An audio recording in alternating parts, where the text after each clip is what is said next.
Hello, hello. How's everybody doing tonight? As you know, if you're just joining, you know that there's a 100% chance for technical difficulties during this live. I'm using one of Brad, the Comeback Card Investors modems from '98. I've got it all locked up, and we're just gonna. I put my AOL floppy disk in, and we're ready to roll. So I'm excited to have Chris, House of Jordans, and also Card Ladder. He is on tonight, but first on a couple of quick announcements. On Thursday, I'm going to be on Brad, the Comeback Card Investor show. We're going to do something Thursday night. I think it's going to be 9 p.m. Eastern, 6 p.m. Pacific for him because he's way out in LA. And then I did connect with Joe at Silver Jactify, a great YouTube channel, and we're going to plan to do something after the new probably. So looking forward to that. I've never connected with him before as far as doing a live with him, so that'll be a lot of fun. And then we've got a couple other things mixed in there as well. I've got Jeremy from Sportcards live on Monday night coming up here next week. So it's action packed, you guys. So that'll probably be the last one of the year is Jeremy on Monday, just so we can kind of regroup a little bit.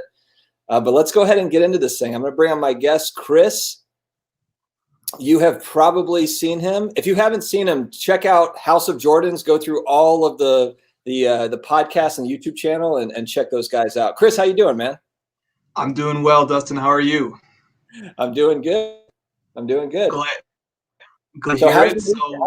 how's your holidays been so far? What do you guys do, like Christmas big, Hanukkah big, whichever one you celebrate? Any of them? So holidays, weekends, every day is kind of the same right now Yeah. in my household. But you know what's terrific, man, is we just moved home back to our home area, which is in the state line area, Illinois and Wisconsin. To be more precise, Rockford, Illinois. And we were out there in LA with Brad. Were you? To coming back to Illinois. Yeah, so shout out to Brad. And while I'm on that topic, shout out to both of you guys for building terrific YouTube presences and cranking out content every day. It's impressive. The consistency is amazing. But yeah, so I'm back home now, and it's nice because you get to see the family.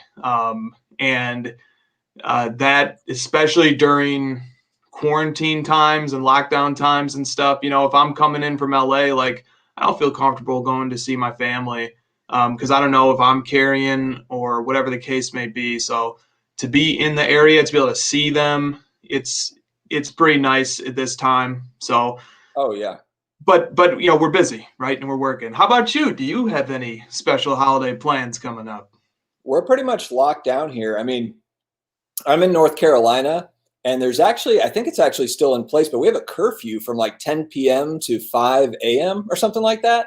So we had some plans last weekend where we were going to hang out with a couple, and then we're like, oh, but I mean, if we have to be like, can we be on the road at 10? Like then we were like, are we going to get a ticket or something if we're like driving home? So then we're like, scrap it. You know what? We'll just catch up with everybody after the new year.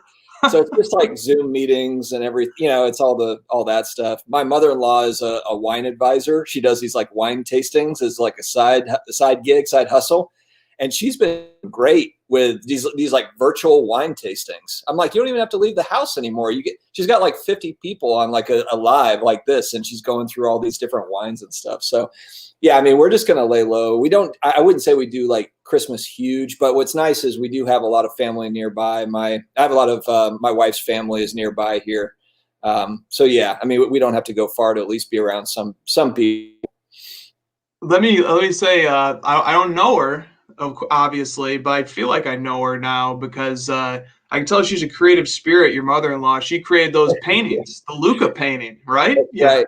That's right. Yeah, she's always been, an artist, and honestly, what is she, 59, 60? She's kind of, coming up to retirement age, and she's like, man, I'm just, I need a break from working. I need some kind of like something to get away.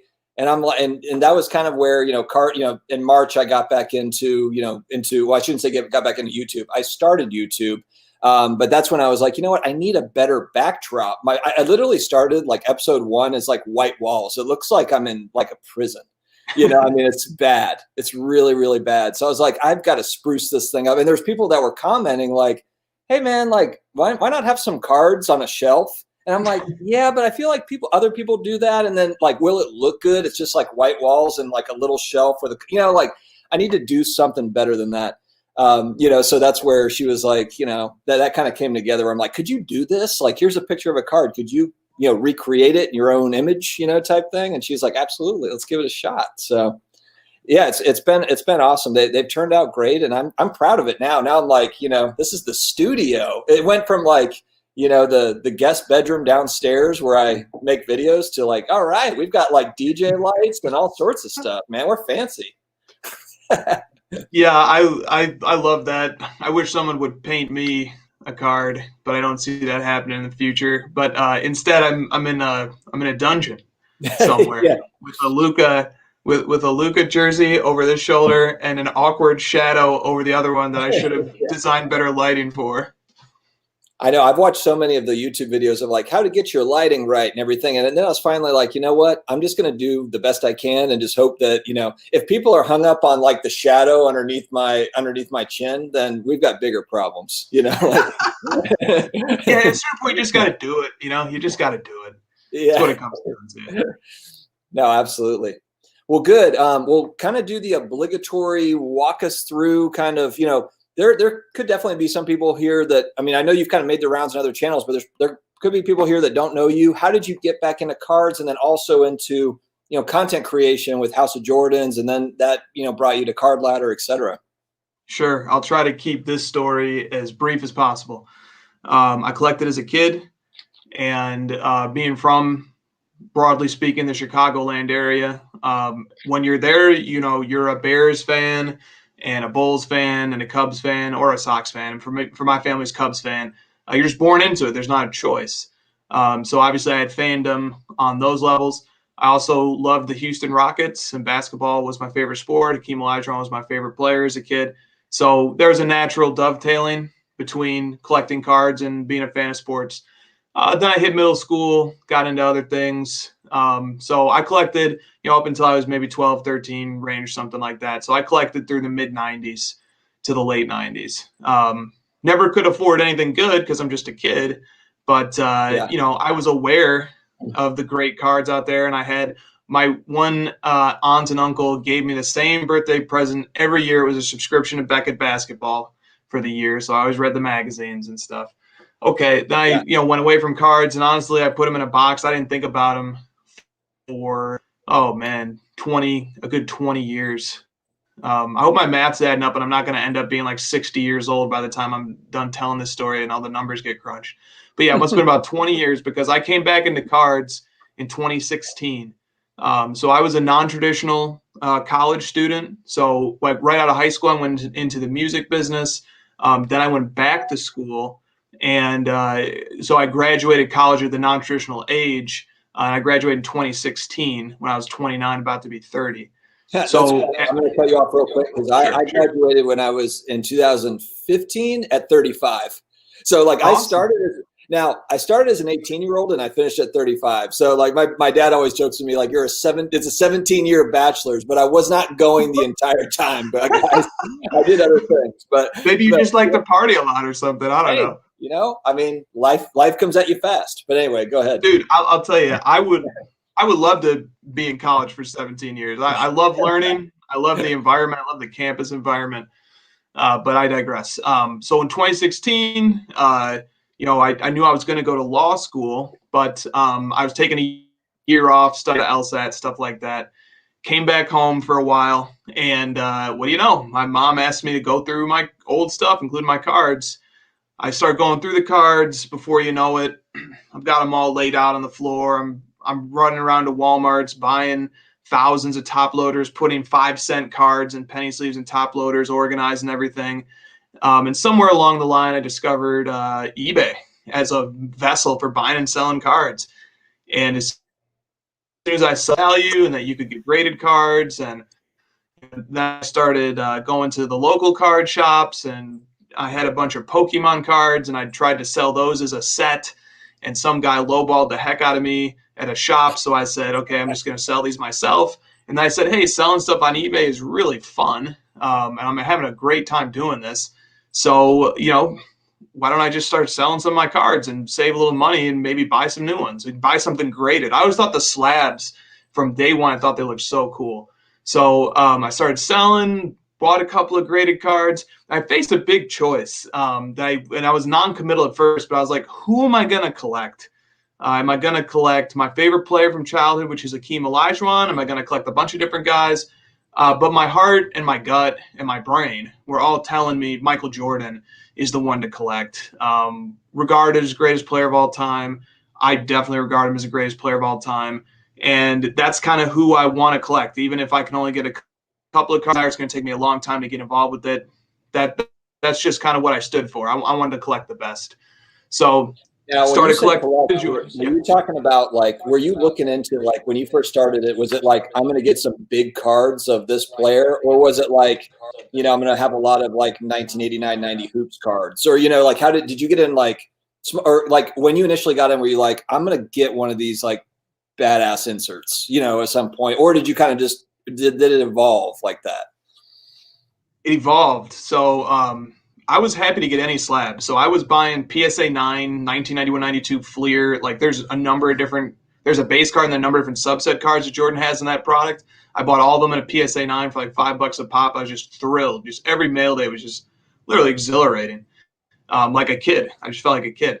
But I also had my eyes set on some bigger inserts, but on a very modest budget. So I would, one card that I really wanted was Scoring Kings. I happened to, see that a BGS 8.5 was about $100 to $125 at that time.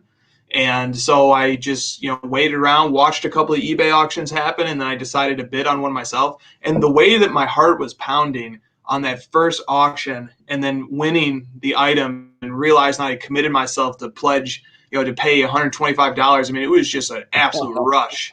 It was an absolute rush. I wish I could get that feeling back and put it in a bottle and just have it whenever I want it, but you can't. And we're always chasing that feeling, I feel like, as we go further and further in the hobby. But and so I knew I was hooked. I was having a great time. I loved all aspects of cards. I really understood Michael Jordan cards too, because I had collected in the 90s, so I understood the products, I understood the sets, the players, so I was familiar with it. So I started collecting Jordan. And what happened was after about 6 months of collecting, I'd maybe put in $800 to $1,000 or something like that. All of a sudden, all the cards I had bought had like doubled or tripled in value. And I was like, man, this is nuts. These cards are doing a lot better now than when I bought them. I remember the first card that I quote unquote flipped or sold shortly after I purchased for a profit was the Competitive Advantage BGS 9 insert. I think I had bought it for around $30, and I sold it for around $300 6 months later. And then I did whatever, I did the boneheaded thing. Like I took the $300 and bought like 10 $30 cards. So just not the wise way to proceed in the Jordan card market, but that's what I did. But you bump your head, you learn as you go along. So I keep going along. Before you know it, it's time to go to law school. So I pack up my humble, small but growing collection, take it with me. And then when I'm in law school, the hobby is just such a nice release and a great activity, leisure activity, something fun to do that took my mind off of law school, which is a very, onerous thing, and it takes a lot of effort and attention. So, but I would do the hobby in my spare time, and I just loved it. And then before you know it, I'm getting deeper and deeper, and I'm wanting to get bigger and bigger cards. And I had been doing a lot of research about cards for years, and I just kind of set my sights on some of the Grails, and started buying some bigger cards. And along the way as you go, I developed the philosophy that just keep buying cards, and when you need to move them to get some cash, to get something bigger, you just cash in some of your PC equity to do that. And so that's what I ended up doing. Having Jordan cards, and when I saw something big come up that I wanted to get, I'd sell them in order to buy it, and then eventually it came to a point where I wanted to sell those to get something bigger. Before you know it, I've got a pretty big Jordan collection built up. And so then I guess that leads into we started making the House of Jordans podcast. No big surprise there, talking about Jordan cards. Then I started branching out because Christina, she loves to open new products. She's not a huge fan of buying and selling the singles. She just loves to rip wax. And I like it too, but not like she does. So, we balance it. And, as we're ripping new wax, I'm learning about new product. I'm learning about new players. We decided in 2018-19 season that we would start opening some Prism basketball because the chase was this rookie from Slovenia named Luka Doncic, which everybody was very excited about. So we opened, man, and remember, this is when Prism boxes, hobby boxes, were around $200 to $250. We probably opened 30 of them. And I just kept all the stuff, kept all of it in a bunch of 5 rows, just 5-row boxes stacked up of 2018-19 Prism basketball. And wow. So we at that time we started collecting Luka. We started, we were in LA, so it's easy to get in with group submitters and get your cards graded through PSA. We're just learning the ropes of the hobby. We're just learning everything. Going to Long Beach Coin Expo, going to our local card shops, which Brad knows all about, whether it's Burbank Sportscards or the Bullpen. Lots of great shops in the area. And so, before you know it, we're full-blown addicts to sports cards. It's all we do and think about in our free time. And, then you get to 2020, right? And, talking to the legendary Josh of Cardboard Chronicles, great guy, great friend, great collector, great mentor in a number of ways to me. He taught me a lot, especially about modern cards. And he and I got to talking. We'd been friends for a long time, but we started to get serious about doing something professional in the hobby. Among the many bad things that happened during COVID, and I acknowledge all the people who lost somebody and all the tragedies that happened during it. One of the things that did happen was we had free time, especially me in law school. All my classes went to pass fail. And, we decided to kind of start working on this website a little bit called Card Ladder.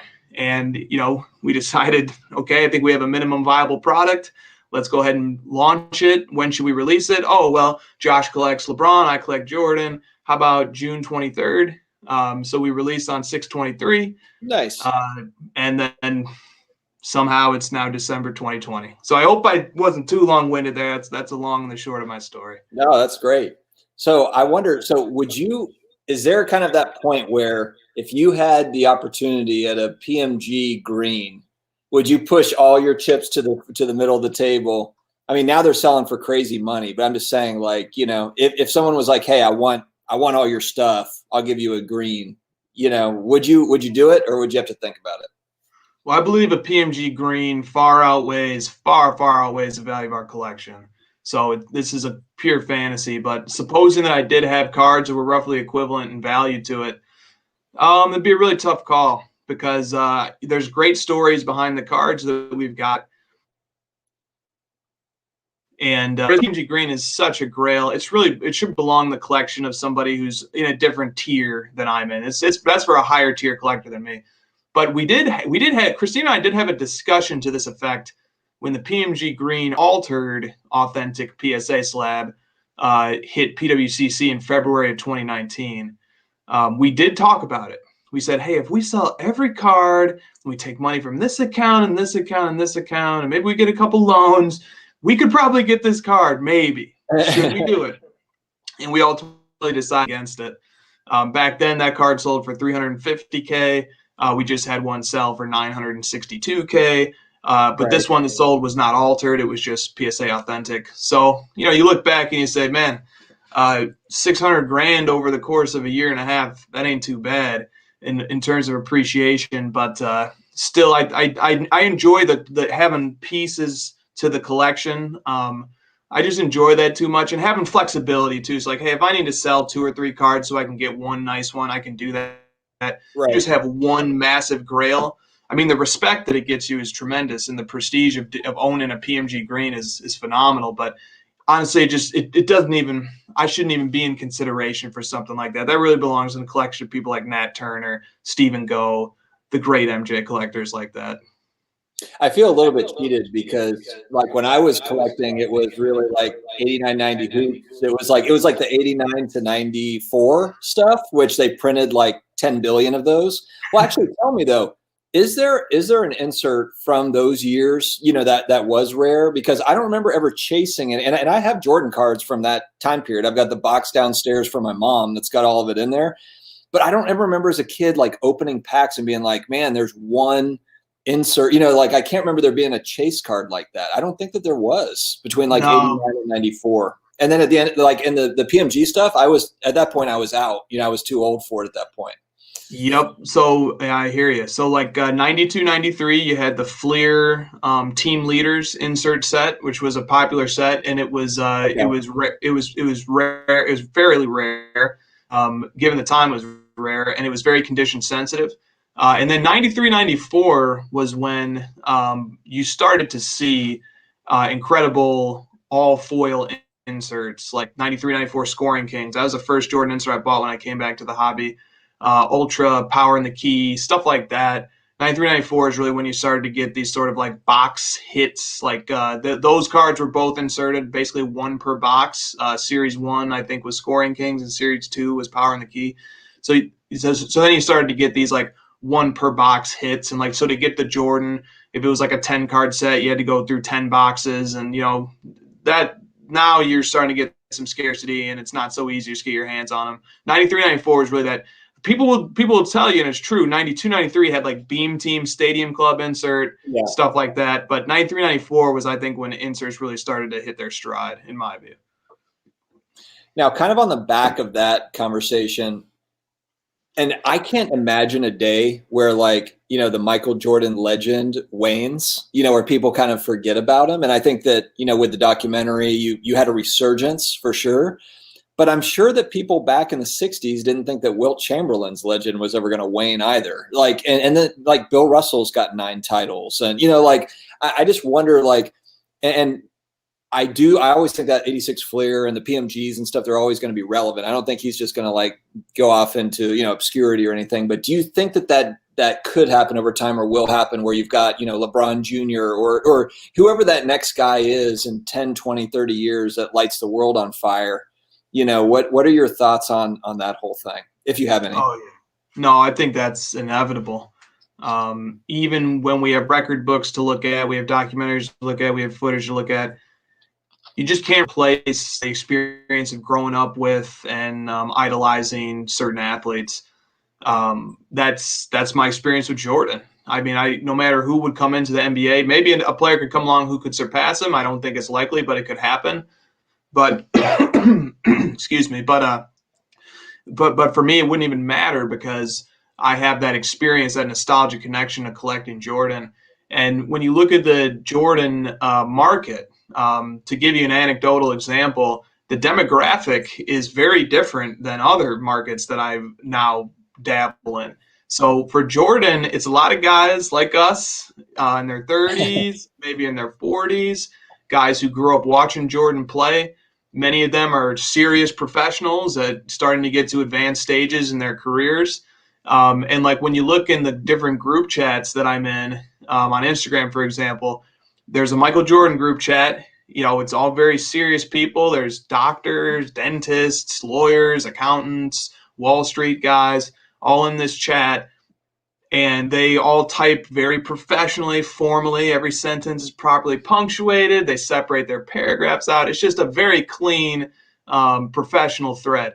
Go into the Luka group chat, and it's just a completely different experience. It's a lot of hobby. It's just more wild type of guys, people with higher tolerances for risk, people who are really immersed in the hobby, people who do the hobby professionally full time. It's just a totally different experience, a lot more fun, a lot more loose, just very different. So like the Jordan collecting has a very special demographic. And when you look at it, you think to yourself, well, we're not going to be around forever.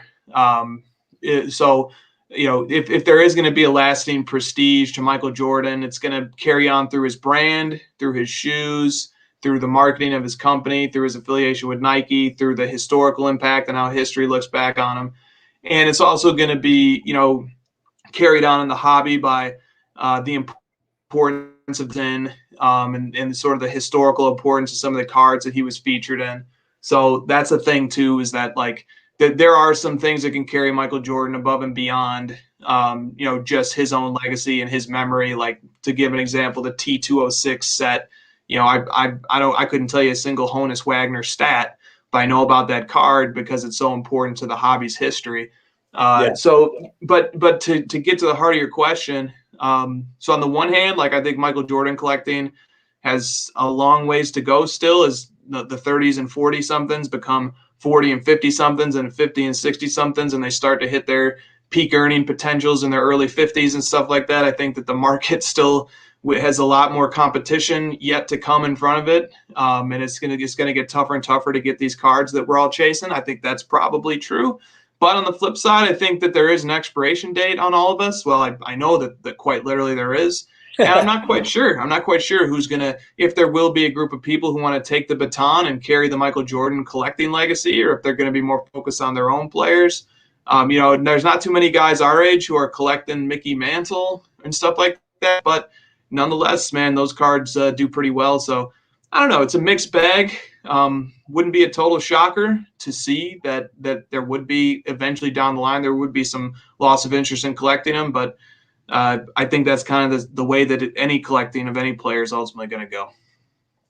Well, and is it a thing too, like, let's say you have another card resurgence in 20, 25 years, and then it's the same guys that are telling me, like, why are you buying Michael Jordan when you could buy 61 Fleer? And I'm going to be that guy that's like, why are you buying 2025? Or like, how come you're not buying 86, 2000 or whatever, But it does. Why are you buying 2040 Prism? Yeah, 2040 Prism sucks. Yeah. But yeah, no, I mean, obviously, like, he's never going to go away, so it's, and Jordan is kind of the thing that separates him too is he was the first like mass marketed like basketball player that I can remember. I mean, maybe I'm wrong on that. I mean, I know that Magic and Larry had endorsements and everything. I'm not saying that they didn't, but Jordan was where it really kind of like went to another level. And they set it up for him. They kind of got things going in that direction. But, it all kind of started with him. I feel like a player is a brand. If you listen to LeBron talk about MJ, he's like, that's like Michael made it all happen for us to be able to do it now. Yeah, it's something to think about. There's definitely something historically transcendent about Jordan, whether it's the fact that he always will be tied to the person who globalized basketball, the fact that the excellence that he had at his job and the master his really, has become in pop culture the metaphor for greatness. So if somebody says, hey, personal finance dad is the Michael Jordan of YouTube content creators for sports cards, like, we all know what that means. That means that he's the best at it. And in fact, when President Obama delivered the Presidential Medal of Freedom to Michael Jordan, he said just that. He said, one of the things that's amazing about this is that Michael Jordan has literally become the metaphor for greatness in our culture. So there's certain lasting and enduring parts of his legacy that go well beyond him being a great athlete and into him being a sort of historical icon. They put together a lot of lists. Sports writers did a lot of lists about the greatest athlete of the 20th century. Top a lot of them, and there was a pretty important one. It might have been Sports Illustrated who did it. He was the top of that. So you got a guy who may go down ultimately as being the greatest athlete of a century. And I just think that there's something eminently collectible about that. It definitely appeals to me. The greatness personified is just something that I admire in a terrific amount. And that's why I like collecting Jordan, because our collections are kind of an expression of ourselves. And, that's why I want to express that I really admire greatness. I appreciate it, and I respect the hard work that goes into greatness, like what made Michael Jordan Michael Jordan. And the thing about him too is it's like his most authentic self, because even as like a 58, 60-year-old man now, he's like stone cold, like competitor. Like, that if you're playing checkers with him, he'd be wanting to, beat you. And, I mean, like, and he hasn't changed. Like, he is who he is, and that's who he doesn't apologize for it. It's just, that's it. So yeah, I don't know. I agree. It'll be really interesting to see. Let's seg into as well, and not even really talking about like sports card pricing, but 2020, obviously a wild banner year for sports cards for a variety of different reasons.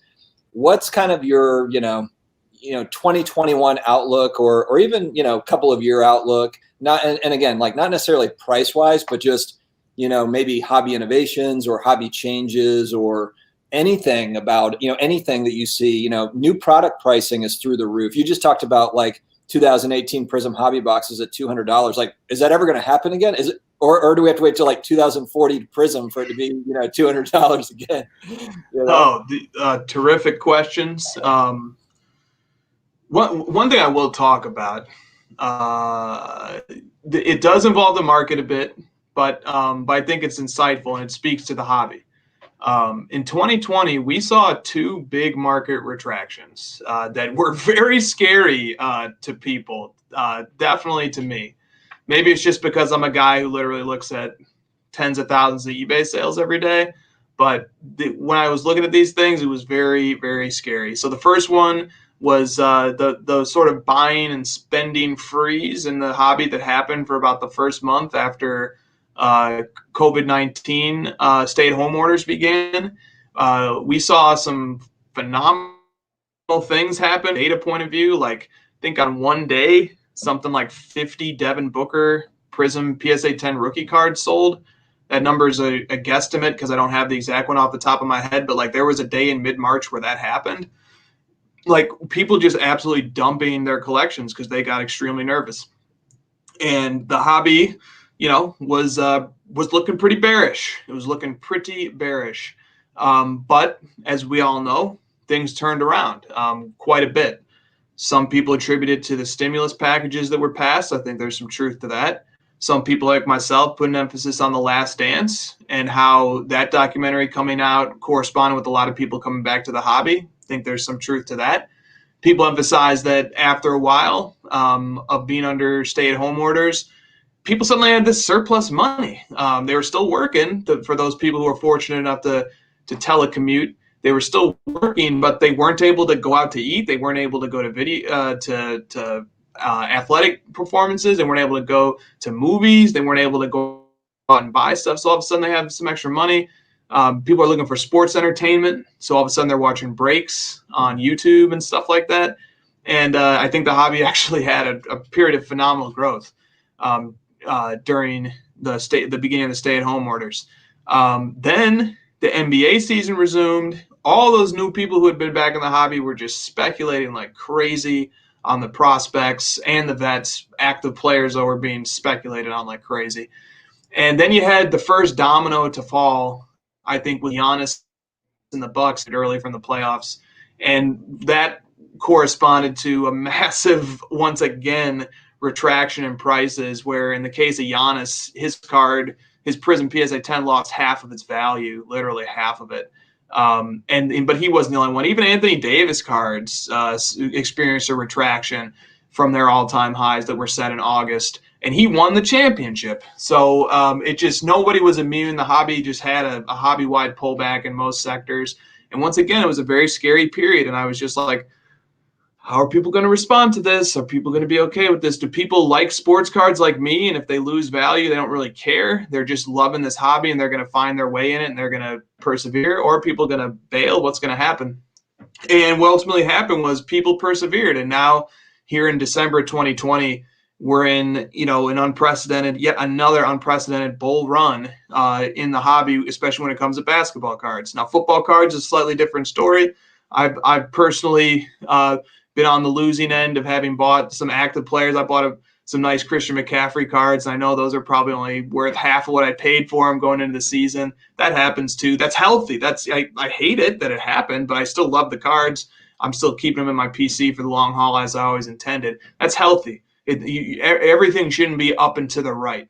But the point of my story here. You'd rather have a card too than like lost it at FanDuel or something, like, the daily, the weekly fantasy where it's like, oh, I lost again, Yes, that's a great point too. But I tell that story because when I look at 2021 and I try to think, what are we in for? The one thing that I am most at ease about is the resilience and the perseverance of the market participants in sports cards. People just love sports cards. They have been through two like dips on the roller coaster of sports cards over a very short period of time, and the hobby has recovered and rebounded magnificently. And these are normal, ebbs and flows. This is very normal. It corresponds to historically to preseason, postseason stuff. All this stuff is very normal, but it was never so profound, and it was all out of order because of how the leagues had resumed and restarted at different times. Like everything was just kind of a mess. But here we are going in this NBA season, and everybody in the hobby itself is doing amazingly well. So when I look at 2021, the first thing I think about is there's going to be more ebbs and flows. But every time we make it through another one, I just feel more and more optimistic and enthusiastic about the hobby. And then to your question about what type of innovations are we in for? I don't know. But that's a terrific question. I think we're going to see more funds. I think we're going to see more attempts at fractional ownership. I think we're going to see something. I don't know. I don't know what to say about PSA except that the fact that it's something like $700 million to $750 million or something like that was the final tender offer that was made to acquire Collectors Universe. And when that amount of money is being put into the hobby, from some very intelligent and sophisticated people who decided to get involved in our hobby, in our industry, that's a pretty big vote of confidence in the industry going forward. So I look forward to seeing what happens at PSA, assuming that deal closes successfully. I just the one thing that I'm not 100% sure of, but that I ask is that the hobbyists, the collectors, the investors, everybody never lose sight of what got us to where we are, and never lose sight of the fundamentals of sports cards and what makes sports cards what they are and why we love it so much. Sometimes there's this there's this understandable urge to commoditize everything and to just make sports cards into data points, and to miss out on why we love cards. That's the one thing I hope, is that we don't ever lose sight of all that history that got us up to this point, and that we remember what makes sports cards so great. As long as we do that, 2021, I think whatever happens, it'll be fun and exciting, to say the least. Do you think that there is any kind of truth, I guess? And the reason why I ask is I get comments on my videos, just different theories on things, and then also just feedback from viewership. But then I also see it online. I hear it a lot, and because I've heard it so much, I just wonder kind of if there's something to it. Essentially, what people are commenting is like, look, people are buying tangible assets in part because they're concerned about like our national deficit, and they're concerned about the value of the dollar dropping. And so, you're seeing more of like the crypto stuff and the tangible collectible, whether it be, fine art or whatever it is, cards and stuff like that. Cards is definitely seeing a boost. Fine art has its issues as well as an industry, but fine art is a $60 billion a year industry or something. It's crazy. I mean, it dwarfs cards. But I think that too, if you see people that are, that are our age, maybe that, like maybe a Nat Turner's not buying a $50 million painting. Maybe he's buying $50 million worth of cards or whatever. You know what I mean? Like maybe that's where, that's where it's going. I don't know, but there was something kind of interesting about the tangible asset piece, because it kind of makes sense. I mean, if you think that like the value of the dollar might drop, and then you want to just kind of have, be holding something tangible that you can turn, and you're a little bit concerned about it, then I guess I could see why people might speculate on that and act accordingly. But, I don't know if that's just conspiracy theories or whatever, No, I think there's something to that. I think there's definitely something to that. Sports cards definitely are my art. I'm not an art collector. I wouldn't even know where to begin. I don't have any taste. I would be terrible at it. But sports cards, I get those, and I love them. And I like to show them off and everything else. I love the community, the whole nine. So sports cards, that's my art. That's our art. So I like that point quite a bit. I think it's a great point. Then on the topic of tangible assets versus a depreciating dollar, it's a really interesting point. I just wonder, we sort of have a chicken and an egg question here. Are people that rational that they might say, hey, maybe I don't understand or love sports cards, but I'm going to get into it because the dollar is appreciating. Or maybe they say the same thing about crypto. Is that why people are getting involved? Or is it more just, this is for more adventurous people or more, people who are collectors and stuff like that? We get involved in these sort of alternative worlds just by our nature. We're just attracted and gravitate towards stuff like that. And then when we look for rationalizations after the fact, we can say, well, wasn't this smart? After all, the dollar is depreciating. There's a lot of debt issues going on there, on and on and on. So I do wonder which comes first. I can tell you, for me, is even though it is an interesting point, and I can personally attest to the fact that sports cards, even over the last few years, have certainly appreciated in a way that more than offsets inflation. Nonetheless, I collect sports cards just because I'm passionate and addicted to it. Just not too much rational thought that goes into it. But with that said, that's just me. You may very well be onto something. People may well be thinking very rationally and saying to themselves, we're looking at the projections of this industry. We think it makes sense to park dollars in these tangible assets rather than just having cash in an account, rather than even having cash sitting in a fund, in a conservative fund or something like that. They're like, let's try cards. Let's give cards a shot. Well, and I think too, I don't know if it takes, if you're talking about, we talk about funds and we talk about, fractional share companies coming in, but the video that I've got, spoiler alert, the video I've got coming out tomorrow morning is about the guy that was selling the Gretzky cards that just went for record numbers. It was Patrick David. It's like, and I was watching his, because he has a YouTube channel called Valuetainment. He has like 2.75 million, subscribers. And I watch his channel all the time because he's motivational, great business channel, et cetera. And then it popped up on my feed today, and it was like, I sold 2 cards for $2 million. I'm like, what? Like, what is this? And then I looked at him like, so he was the seller for the $1.2 million, the OPG Gretzky and the $700,000 Gretzky. He said he bought him 18 months ago for $500,000 and sold him for $2 million. But he's probably, I don't know, I think he's only 4 years older than me. So he falls into that bucket of like, hey, I had cards as a kid. I could, I could diversify into this, and he's got serious money, so, but it's like, you don't need 1,000 of those guys, with the big dollars. You just need, I know a lot of people talk about Gary Vee, but Gary Vee is one of many of these guys that are around my age that have a lot of money, and this is fun. It's fun for them. They're getting back into it. They just have more money than you and me. Well, I can't speak for you, Chris. I can't speak for you, but they have more money. No, you can. You definitely can. They do. Patrick Bet David has a great video that he made on sports cards maybe a year or 2 years ago, and he kind of talks about his collection and stuff.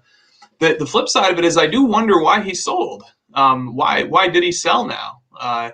Is he buying more cards? Is he deciding now's a good time? He's going to say, hey, I just made $1.5 million or whatever it was that he made. I'm okay with that. I'll depart now and maybe downgrade into some other Gretzky's or something like that. I know he had more cards in his collection too, I'm pretty sure, in his video, but he talked about sports cards with a passion that that lines up with what you just said. He's a guy of our ilk who just loves sports cards and got involved. And man, he went in hot and heavy too. If he was buying cards like that, I mean, the Gretzky was a pop too, so he knew what he was doing, and he got an absolute whale of a card, and then he cashed out. That can't be mad at him for that. Yeah, maybe it was one of those things where that's like how much money he's got in the market. So he's like, this profit just paid for the whole collection, type thing or whatever. Who knows? But I just thought that was cool. I didn't know who the seller, because everyone always talks about the buyer. Who's the buyer? But no one talks about who the seller is. I thought that was interesting. But yeah, it is. Yeah, crazy. All right, so let's go like a little bit into Card Ladder. Anything groundbreaking in 2021 that you can share? You don't have to, give away any massive secrets or anything, but anything that's exciting that you see on the horizon that maybe you could share. And if not, that's fine too. I just thought I'd throw it out there. No, there are. Of course, I should say that either way, but in this case, there actually are. For one, sitting in a newly constructed studio, so that may be a hint. And then on the other end, there's on the tech side, there's been something that we've had a lot of people ask us for, and it's coming out in Q1. I'll say that it's coming out in Q1 2021. So I don't want to say more than that. I don't know if I can say more than that, so I should stop there. But something very exciting that a lot of people have asked for is happening in Q1. All right. Fantastic. Let's talk about like stuff that actually matters. Are the Mavericks going to be good this year? Do they have enough pieces to compete in the West?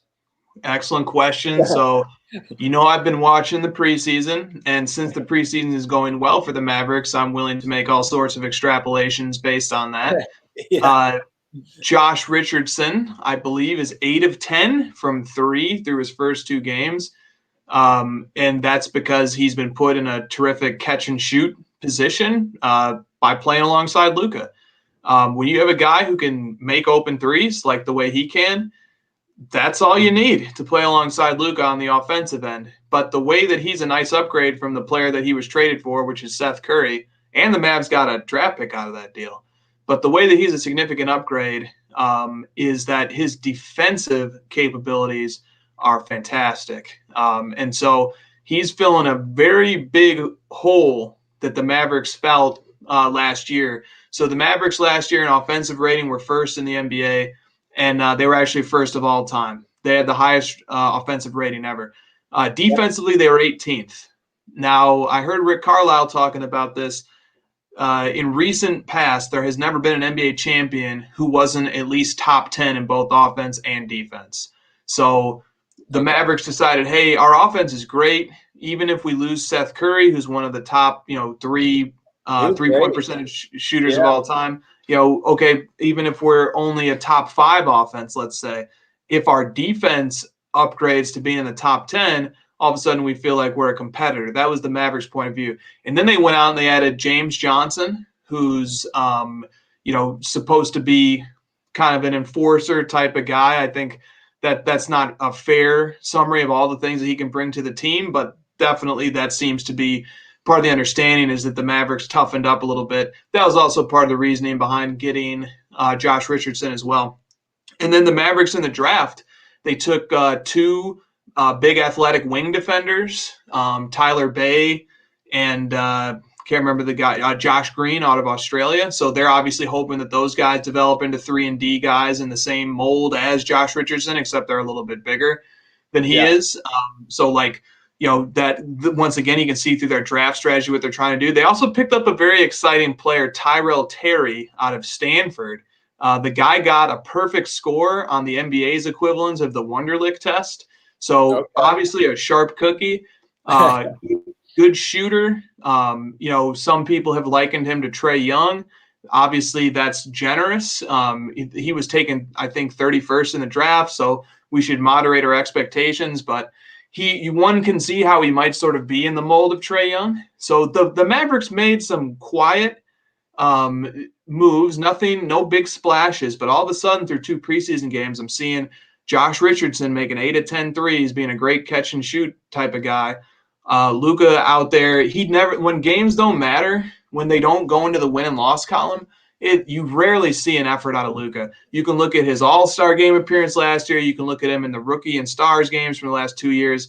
When nothing's on the line, it's hard for him to get out of bed.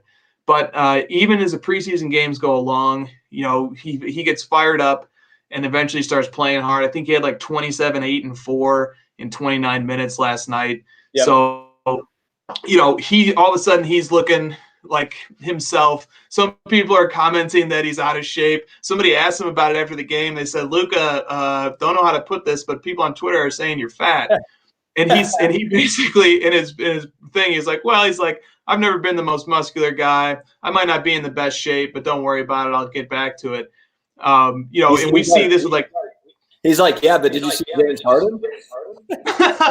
Right. Or what about like Nikola Jokic? This is what Nikola Jokic goes through every year too. Is like he's out of shape before the year. Now Bill Simmons has made some remarks about Luka and his conditioning that are insightful. He says basically the thing that sort of transcended guys like LeBron, even Jordan to some extent, I think Kareem, the thing that was that all these guys had in common, they took their bodies very, very seriously. Jordan, not as much, right? Jordan was gambling and smoking cigars and stuff, but LeBron for sure, Kareem for sure. And look, these guys have long, enduring careers, and they reached the peak of their potential physically, and then they're able to sustain it for a long time.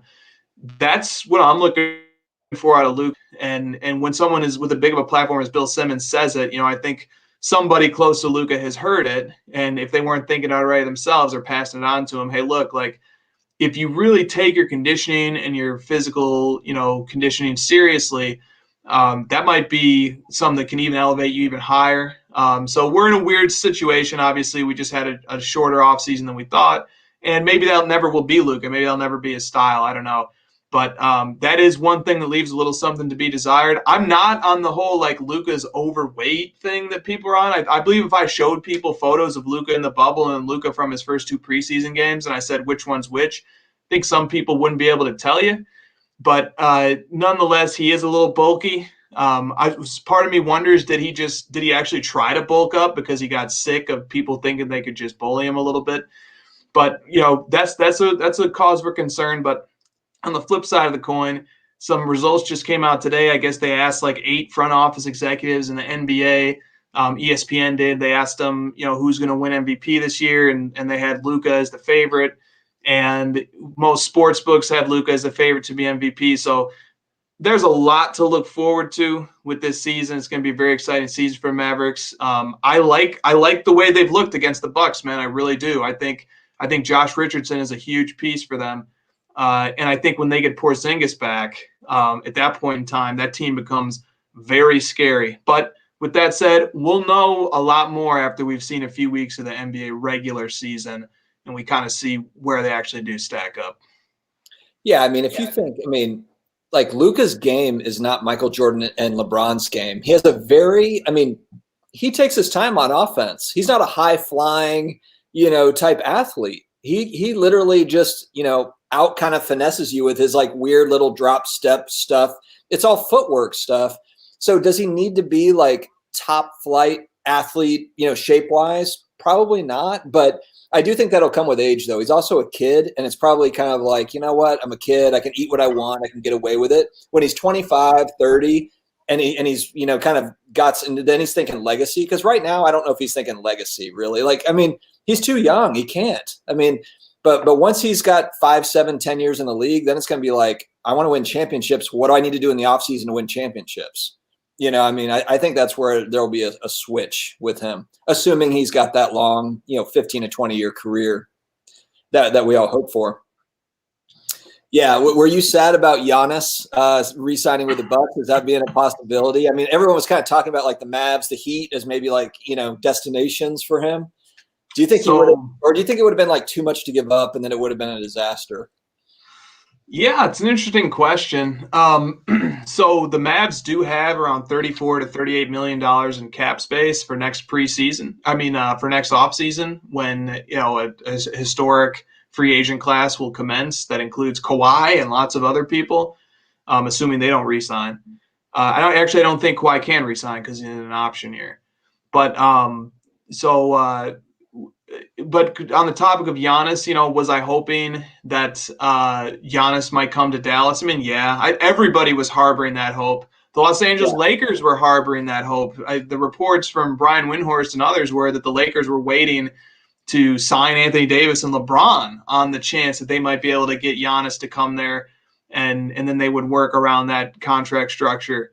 But now in retrospect, it seemed like some dominoes started to fall, and that's why Miami went ahead and gave Bam his extension, and then the Lakers did AD. So what it means for the Mavericks is they have cap space next offseason to sign a huge superstar. They can add a third huge superstar. It's not going to be Giannis, or at least it's not going to be through free agency. Although, just because a guy signs with the team doesn't mean that he can't get traded. And that he can't request a trade. So that's always a possibility too. And that, Giannis, by doing that, would be doing the Bucks a much bigger favor. If he signs with them to a multi-year deal, then if he tells the Bucks, or they have an understanding hey, we didn't do as well as we wanted to this year, I'm calling in, I'd like to get traded now, then the Bucks can get something back for him. Whereas if Giannis just leaves in the middle of free agency, the Bucks get nothing back for him.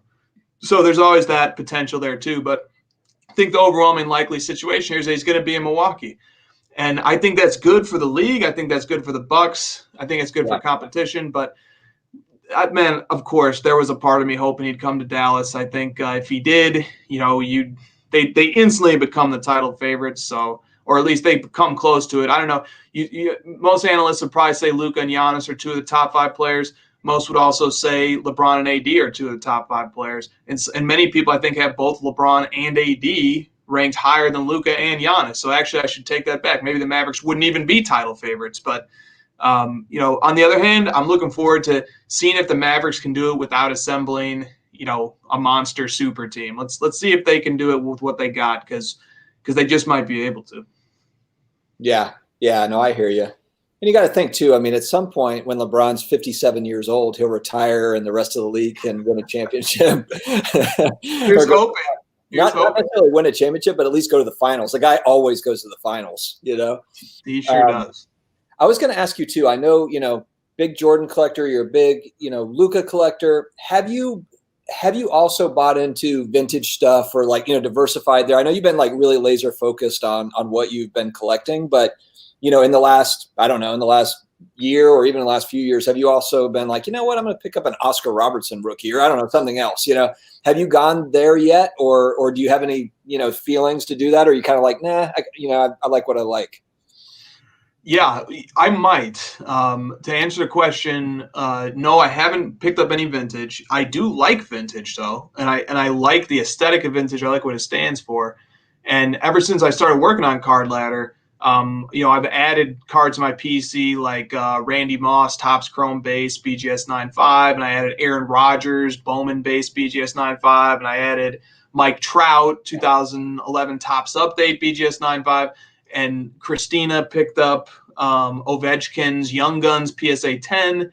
And, I just pick up cards like that so that it makes my job more interesting. Now I have some skin in a bunch of different games, and it makes it more interesting to follow those markets and track sales that relate to baseball and hockey and stuff like that. And so it would logically follow that I do need to put some vintage into my portfolio. So just so that I have some skin in that game too, it makes it more interesting and more fun. But obviously something hasn't really spoken to me yet in that world. I guess Wayne Gretzky's rookie is right on that edge. It's technically vintage. I think that might be a candidate. Obviously, I'm just one of the sheep at this point following that trend. After that big card sold, I see that Wayne Gretzky, OPG, and Topps rookies have been setting record highs for the last few nights ever since those auctions closed. But I would like to, man, but just I haven't done it yet. I don't know. It's hard. I think that's one of the trickier things with cards is the opportunity cost. It's like every time you spend money on something, it's like, but I could have had this or that. That's actually kind of the fun part of it though, because you're literally going through your watch list, strategizing, what do I really want? And that can be a really tough decision. Honestly, I miss on stuff and then I'm like, damn it, I should have bid on that. I wanted that or whatever. I'm all over the place, dude. I'm getting I'm looking at graded action figures and different things, when I was a kid, the first line of the Ninja Turtle action figures was 1988.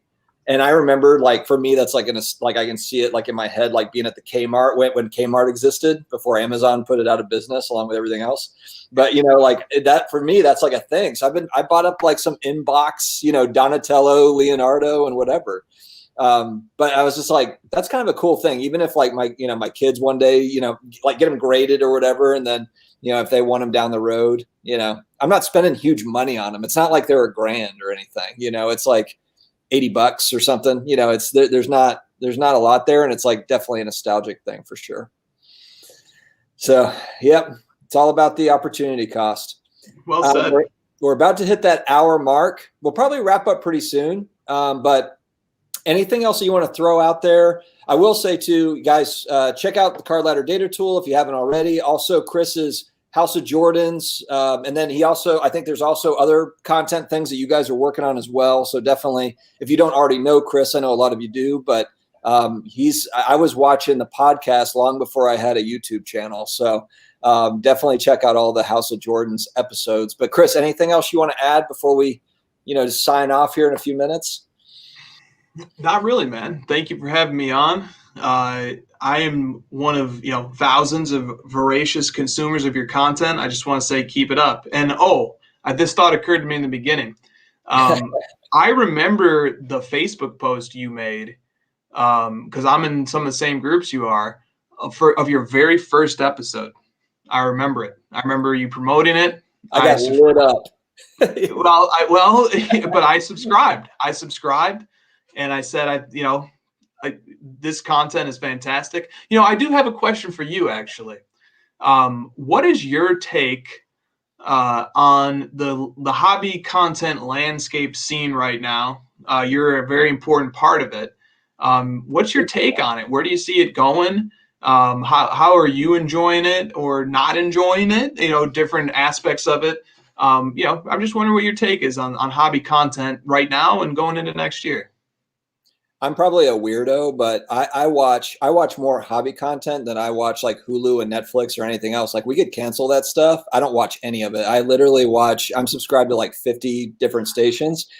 And I really I think just because I like talking about it, listening to it, even if it's something that I don't necessarily agree with, I don't really like when whether someone's got a podcast or a channel or something and they come out and say like, oh, this is trash content or this is whatever. It takes guts to make content and especially to do it consistently. And I really respect effort. I respect it. So even if the person, I don't necessarily agree with them, or maybe it's a different take, or if they're saying exactly the same thing that maybe I would say, I like watching it because it's a different style. It's a different background. It's a different, studio or whatever. My studio, like we were talking about, was like white walls behind me. It was like it was like I was in prison, so I really appreciate all of it. And some, of course, like some of it I like better than others, but I never watch it. And there's not too many where I'm just like, man, this is total garbage. That person shouldn't do it. I think it's just great, whether it's card content or whether it's just anybody kind of just putting themselves out there. I'm all for that stuff. So I always tell people when I get DMs all the time, like, hey, I was thinking about starting a channel on something completely random. And I'm like, dude, you should do that. You should absolutely do it. Because for me, this was something where it was like, I found something that I was really enjoying doing over the last couple of years with collectibles and cards. And then now, I have people, I've gained hobby friends from it. I make content. So it's like, it's all working together. It's like a gigantic win-win-win for me, and it can be that for anybody, so whether it's this or something else, I'm really all for it. So yeah, I mean, I love it, even if it's, like I said, even if I don't agree with it, with all of it, or if I think, it doesn't really matter. Like, I just think it's great that people put themselves out there and give it a shot. Honestly. That's a great perspective, man. Great. Yeah. I love to hear it. Yeah. I think some folks, they take themselves a little bit too seriously. They start like, well, I don't know if I like this hobby content or whatever. And it's like, get out of here, man. Like, seriously, like it takes a lot of effort, to do it, and just guts. It's not like, I mean, give people a chance. Give people a chance. I agree. That's my hot take. I like it. I knew you'd have something good on that topic. That's why. Let me get Dustin's point of view on this. All right, guys. Well, hey, thank you for joining. I appreciate it, Chris. Thanks for coming on. We'll have you on again, man. I know you're super busy, so I don't. This isn't going to be a 4-hour live tonight, but maybe we'll do 4 hours at some point down the line, but it's not going to be tonight. Thank you very much for coming on, and thanks, guys, for joining tonight. We appreciate it, and we'll see you next time.